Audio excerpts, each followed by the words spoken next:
আরও একটা বিষয় খেয়াল করবেন, সাংবাদিকতা বা তথ্য প্রযুক্তির ক্ষেত্রে এটাও কিন্তু আমাদের জীবনে অন্ধ অনুকরণ। অনেক সময় দেখবেন যে কি সংবাদ কোথায় দিল, কোন চ্যানেলে হয়তো পেয়েছে যে সংবাদ দিয়েছে, ব্যাস সাংবাদিক সাহেব ওই যাচাই বাছাই না করে নিজের জীবনে। এবং আমাদের জীবনে এটা হয়ে গেছে, আমরা তো এখন প্রত্যেকেই সাংবাদিক, মানে কম বেশি হয়ে গেছে, যেহেতু সোশ্যাল মিডিয়া আমাদের হাতে। আমরাও কোনো সংবাদ পেলাম অমুক জায়গায় এটা ঘটেছে, সাথে সাথে সেটা শেয়ার করতেছি। তো এটাও কিন্তু অন্ধ অনুকরণ, এটাও কিন্তু এম্মার অংশ। মানুষ বলতেছে এটা ঘটেছে, ব্যাস আপনিও প্রচার করতেছেন, মানে আপনি যাচাই বাছাইয়ের প্রয়োজন মনে করলেন না। মানুষ যেহেতু এটা প্রচার করছে, ফেসবুকে বেশি বেশি শেয়ার করতেছে সবাই, সেহেতু আমিও করি, এটাও কিন্তু এক প্রকার এম্মা।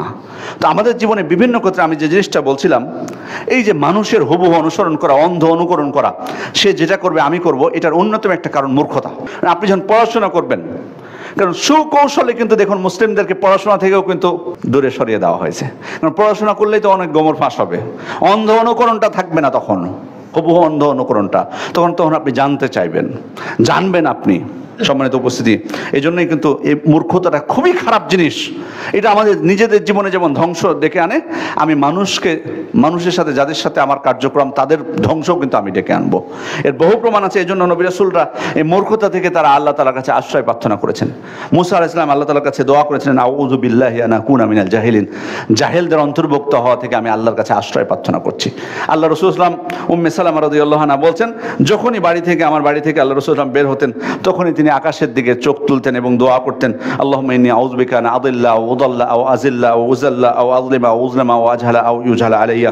অর্থাৎ হে আল্লাহ, আমি পথভ্রষ্ট করা থেকে বা পথভ্রষ্ট হওয়া থেকে, এরপরে আমি বিপদগামী কাউকে করা থেকে বা বিপদগামী হওয়া থেকে, আমি কারো উপর জুলুম করা থেকে বা জুলুমের শিকার হওয়া থেকে, আমি মূর্খ হওয়া থেকে বা মূর্খতার শিকার হওয়া থেকে আপনার কাছে আশ্রয় প্রার্থনা করছি। তার আল্লাহ রাসূল সাল্লাল্লাহু আলাইহি ওয়াসাল্লাম আশ্রয় দোয়া করেছেন, মূর্খ হওয়া এবং মূর্খতারও শিকার যাতে আমরা অন্য কারো মূর্খতার শিকার যাতে না হয়, সেজন্য এই দোয়াটি, এটা অত্যন্ত গুরুত্বপূর্ণ দোয়া, এটি আমরা আমল করতে পারি আমাদের জীবনে।